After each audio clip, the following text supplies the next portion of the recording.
বাপ-মা মরা ছেলে মানিক, ৫ জনের দয়ায় মানুষ, আপনার জন বলতে কেউ নেই। খুব দুঃখী আর খুব গরিব। সবে তার ১৩ বছর বয়স। লেখাপড়া শেখবার সুযোগ তো পায়নি, নইলে সে কিন্তু একজন পণ্ডিত হতে পারত। খুব বুদ্ধি আর অদ্ভুত স্মৃতিশক্তি তার। একবার যা শুনতো তা কোনো দিন ভুলত না। একদিন সে এক ব্রাহ্মণ পুরোহিতের বাড়ি ছোকরা চাকরের কাজ করছিল, কিন্তু ব্রাহ্মণী মারা যাওয়াতে মানিকের কাজ গেল। সে আবার নিরাশ্রয় হয়ে পড়ল। কোথায় থাকবে, কি খাবে, ভেবে ভেবে সে বেরিয়ে পড়ল পাড়ায়। প্রত্যেক ভদ্র লোকের বাড়ি গিয়ে জিজ্ঞেস করতে লাগলো, আপনাদের কারোর ছোকরা চাকর রাখবার দরকার আছে কি? সব বাড়িতেই প্রায় বলল, না, দরকার নেই, আমাদের লোক আছে। মানিক হতাশ হয়ে ফিরে আসছিল, এমন সময় দেখতে পেল গলির শেষে একখানা ছোট্ট কুঁড়ে ঘরের চালের মাথায় একটা মস্ত নিশান উঠছে। আর ঠিক সেই সময় সেই বাড়ির দরজায় একজন যাত্রা দলের রাজার মতন পোশাক পরা লোক দাঁড়িয়ে রয়েছে। তাকে দেখে মানিক তাকে ভূমিষ্ঠ হয়ে প্রণাম জানিয়ে হাত জোর করে বললে, প্রভু, গরিবের একটা নিবেদন আপনার চরণে। আমি একজন অনাথ বালক, লোকের বাড়ি ছোকরা চাকরের কাজ করি। সম্প্রতি আমার পুরনো মনিব স্বর্গে যাওয়ায় আমার কাজ চলে গেছে। আপনি যদি দয়া করে আমায় রাখেন, আমি আপনার সব কাজ করে দেবো। যাত্রা দলের রাজার মতো পোশাক পরা লোকটি মানিকের দিকে চেয়ে তার আপাদ মস্তক দেখে বললেন, সব কাজ করতে পারবে? মানিক ঘাড় নেড়ে সায় দিলে, হ্যাঁ, পারবো। লোকটি বললে, উত্তম, তবে প্রাসাদের মধ্যে প্রবেশ করো। মানিককে বাড়ির ভেতর নিয়ে লোকটি জিজ্ঞেস করলে, তোমার নাম কি? মানিক সবিনয়ে বললে, আগে মানিক। লোকটি বিরক্ত হয়ে উঠে বললে, চলবে না, অত ক্ষুদে নাম আমার এখানে চলবে না। জেনে রাখো, আজ থেকে তোমার নাম হলো শ্রীমন্ত মহামাণিক্যদেব। মানিক হাত জোর করে কপালে ঠেকিয়ে বললে, যে আজ্ঞে হুজুর। লোকটি হুঙ্কার দিয়ে বলে উঠল, ও কি, ও কি, ওসব হুজুর টুজুর ম্লেচ্ছ সম্বোধন আমার রাজ্যে চলবে না। আমাকে কি বলবে জানো? মানিক থতমত খেয়ে বলল, আগে হ্যাঁ, বলবো কর্তাবাবু, মুনিবজি, না না বাবুজি। লোকটি আবার ভীষণ গর্জন করে উঠল, খবরদার, আবার ওই ম্লেচ্ছ সম্বোধন, মুনিবজি, বাবুজি, না না না না না, এসব চলবে না, চলবে না এসব। এই বাড়িতে যদি থাকতে চাও, আজ থেকে আমাকে বলবে রাজাধিরাজ, মহারাজ, রাজেন্দ্রপতি, লোকেশ্বরনাথ, এই রকম, বুঝলে? আচ্ছা, ওই যে দেখছো ঘরের ভেতর, ওটা কি রয়েছে বলো দেখি? লোকটা তার শোয়ার সেই চারপাই খাটিয়াখানা মানিককে আঙুল দিয়ে দেখে জিজ্ঞেস করলো। মানিক বারদুই সেটাকে দেখে হাত জোর করে বললে, আগে ওটাকে খাট, পালঙ্ক, শয্যা, তক্তা তাউস, যা আপনার ইচ্ছা বলতে পারি। আবার গর্জন, খবরদার, ফের ওই ম্লেচ্ছ নাম, তক্ত তাউস। জেনে রাখো, ওটা হলো মহামান্য মহারাজ বিক্রমাদিত্যের ৩২ সিংহাসন। মানিক মাথা হেঁট করে বললে, যে আজ্ঞে মহারাজ। লোকটা শুনে খুব খুশি হলো। ঘরের ভেতর দেওয়ালের গায়ে একটা কাঠের আনলায় কিছু কাপড় জামা ঝুলছিল। সেদিকে আঙুল দিয়ে দেখে জিজ্ঞাসা করলে, আচ্ছা, ওগুলো কি বলো তো? মহামাণিক্যদেব। মানিক একবার সেদিকে চেয়ে দেখেই বললে, আগে মহাধিরাজ, ওগুলো বস্ত্র, বসন, কটিবাস, আংরাক্ষা, যা ইচ্ছে বলতে পারেন। আবার গর্জন, আংরাক্ষা, ফের সেই ম্লেচ্ছ নাম।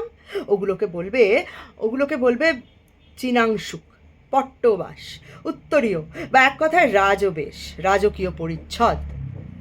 মানিক ঘাড় নুইয়ে বললে, যথা আজ্ঞা রাজাধিরাজ। লোকটা এবার আরও খুশি হয়ে তার খাটের নিচে একটা মেনি বিড়ালের ছানা চোখ বুজে ঝিমুচ্ছিল, সেটার দিকে আঙুল বাড়িয়ে দেখিয়ে জিজ্ঞেস করলে, ওটাকে কি বলবে বলো তো শুনি? মানিক বিড়াল ছানাটাকে উঁকি মেরে দেখে বললে, আগে মহারাজ, ওটাকে বিড়াল, মার্জার, মেনি ছানা, বিল্লি, যা ইচ্ছে বলতে পারা যায়। আবার গর্জন, বিল্লি, ফের ম্লেচ্ছ নাম। ও বিড়াল নয়, ওকে বলবে নৃপনন্দিনী, রাজকুমারী, রাজশ্রী। যে আগে তাই বলবো লোকেশ্বরনাথ, কিন্তু ওখানে দেখছি উনুনটা ধরে গেছে, গনগনে আঁচ রয়েছে তো আগুনে। লোকটা চমকে উঠে জিজ্ঞাসা করলে, কি বললে তুমি, কি বললে? উনুন, আগুন? না না না, তোমায় নিয়ে চলবে না, চলবে না তোমায় নিয়ে। মানিক হাত জোর করে জিজ্ঞাসা করলো, কি বলবো তবে বলে দিন রাজাধিরাজ। লোকটি এবার প্রসন্ন হয়ে বললে, আগুন উনুন আঁচ তাপ ওসব বলা চলবে না এখানে। এখানে যদি থাকতে চাও উনুনকে বলতে হবে যজ্ঞের আহিতাগ্নিকুণ্ড, বুঝলে? আর আগুনকে বলবে হোম হবিজাত বন্যশিখা। মানিক মনে মনে বললে, ও বাবা, মুখে বললে, যথা আজ্ঞা রাজরাজেশ্বর, এবার থেকে তাই বলবো। ঘরের এক কোণে এক বালতি জল ছিল। লোকটা মানিককে সেটা দেখিয়ে বললে, কি রয়েছে ওখানে বলো তো? মানিক দেখে বললে, আগে জল, বাড়ি, উদক, পানি। লোকটা রেগে খেপে উঠে বললে, পানি? আবার ম্লেচ্ছ শব্দ বললে? খবরদার আর কখনো যেন না শুনি। বলবে ব্রহ্মকমণ্ডলু ধৃত পুত মন্দাকিনী ধারা, অথবা হেমভৃঙ্গার সঞ্চিত বাড়ি। মানিক অপরাধীর মতো নাক কান মুলে জোর হাত করে বললে, যে আজ্ঞে রাজা রাজেন্দ্র, এবার থেকে তাই বলবো। লোকটা তার হাতের লাঠিটা মানিককে দেখিয়ে জিজ্ঞাসা করলে, এটা কি বলো তো? এটাকে কি বলবে তুমি?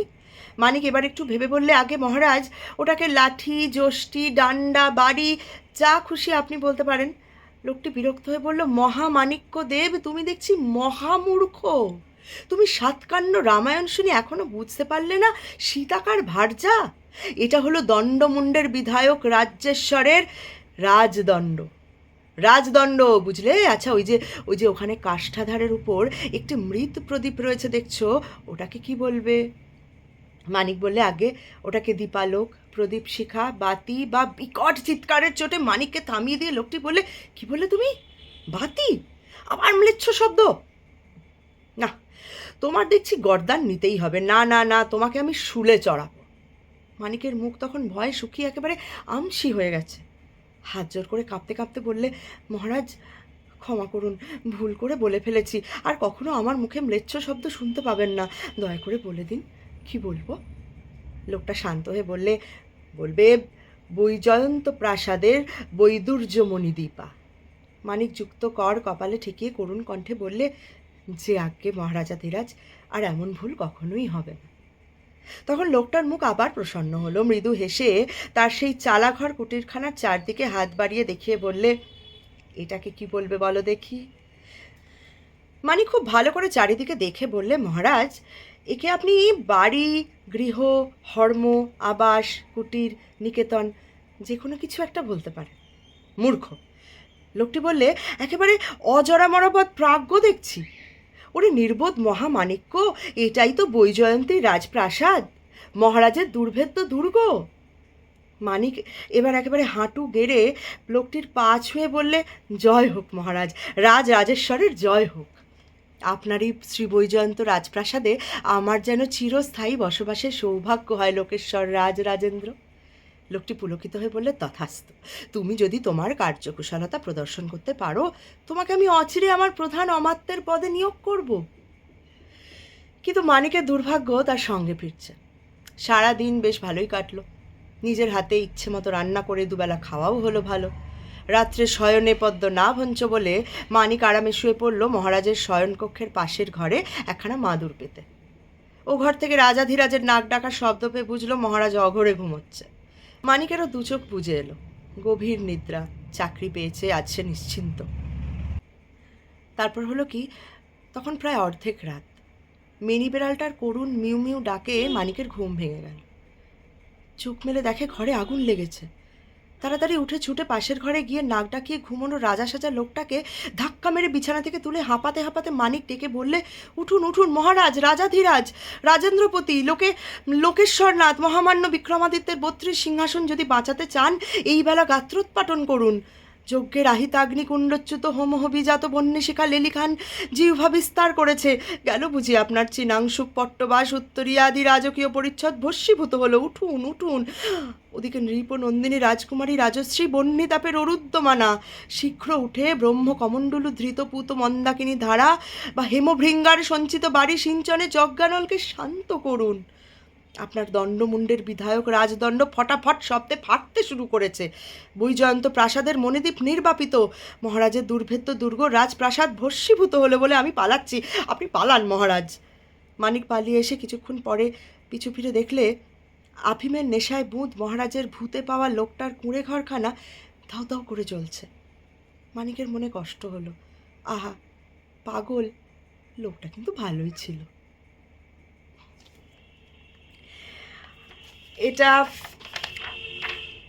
এই গল্পটার নাম মানিকের ফ্যাশন, নরেন্দ্র দেবের লেখা। আর ইন্টারেস্টিং বিষয় হলো এটা যে এই গল্পটা কোন বই থেকে নেওয়া বলুন তো, মানে কোন বই থেকে পড়লাম আমি? সত্যজিৎ রায় সম্পাদিত সেরা সন্দেশ, সেখান থেকে নেওয়া। সন্দেশের নাম আমরা সবাই শুনেছি, আমাদের জেনারেশনে আমরা ছোটবেলা সন্দেশ তো পড়তাম। আমি একটা ছোট করে এখনকার সকলের জন্য ছোট্ট করে একটা সন্দেশের শুরুটা, সন্দেশের একটু গল্প বলে দিই। সন্দেশ শুরু হয়েছিল 1320 সালে, হ্যাঁ শেষ অমন কথা বলাই যায় না। হারিয়ে গিয়েও যে আবার নতুন চেহারায় সামনে এসে দাঁড়ায়, সেই সন্দেশ আজও ছোটদের জীবনের সবচেয়ে বড় আনন্দ। নিতান্ত একটা পত্রিকা তো নয়, আশ্চর্য রকমের সুন্দর আর সম্ভ্রান্ত একটা প্রতিষ্ঠান। সেই প্রতিষ্ঠানের দরজা দুবার বন্ধ হয়ে গিয়েছিল। প্রথমবার বন্ধ হয়ে গিয়েছিল সুকুমার রায় মারা যাওয়ার পর, আর দ্বিতীয়বার 1338 সালে। কিন্তু রবীন্দ্রনাথ ওই যে বলেছেন, শেষ হয়ে হইল না শেষ, সন্দেশেরও একই ব্যাপার। সন্দেশ শেষ হলে তো ছোটদের আনন্দেরও সমাপ্তি। সন্দেশ তাই শেষ হয়নি। দ্বিতীয়বার বন্ধ হওয়ার 30 বছর বাদে সে আবার নতুন করে দেখা দিল, এবং এতই দীপ্ত সুন্দর কান্তি নিয়ে দেখা দিল যে বিস্ময় আর আনন্দে ছোটদের তো বটেই, বড়দেরও যেন চোখের পলক আর পড়তে চায় না। দেখে পড়ে এক বাক্যে সবাইকেই বলতে হয় যে হ্যাঁ, ছোটদের জন্য এমন ভালো পত্রিকা এদেশে আর কখনোই হয়নি। রবীন্দ্রনাথ যেন অচ্ছেদ্যভাবে যুক্ত হয়ে আছেন এই পত্রিকার সঙ্গে। যে বছর তিনি নোবেল পুরস্কার পান, সেই বছরেই উপেন্দ্র কিশোরের হাতে সন্দেশের সূচনা। আর দুবার বন্ধ হয়ে যাওয়ার পরে সত্যজিতের হাতে 1368 সালে যখন তৃতীয়বারের জন্য তার সূচনা হলো স্বদেশে বিদেশে, তখন রবীন্দ্র শতবর্ষের উৎসব চলছে। তৃতীয় পর্যায়ে সেই সন্দেশ, তার বয়সও ইতিমধ্যে 20 পেরিয়েছে। বারবার পড়বার মতো কত যে লেখা ইতিমধ্যে প্রকাশিত হয়েছে এই পত্রিকায়, আর বারবার দেখবার মতোও বটে। যে সন্দেশটা থেকে আমি এই গল্পটা পড়লাম, সেই সন্দেশটার মুদ্রণ সময় হলো আষাঢ় 1415, আর এটা ছিল 2000 মুদ্রণ সংখ্যা। খুবই ইন্টারেস্টিং। সন্দেশের প্রচ্ছদ আর অলঙ্করণ আপনারা সবাই জানেন, সত্যজিৎ রায়ের করা। আমার খুবই প্রিয়, আর আমি জানি সকলেরই খুব প্রিয়। খুব ইমোশনাল একটা জায়গা সন্দেশ পত্রিকা। আমি মাঝে মাঝেই সন্দেশ থেকে গল্প বলবো। যদি আপনারা চান, আমি সন্দেশ থেকেই এখন টানা গল্প বলতে পারি, আমার কোনো অসুবিধা নেই। সন্দেশ আবার করে পড়তে, তারপর আবার মেয়েকে পড়াবো যখন, আবার করে পড়বো। তাহলে আজকে এই পর্যন্তই থাক, আবার কালকে আসছি অন্য আর একটা গল্প নিয়ে। টাটা।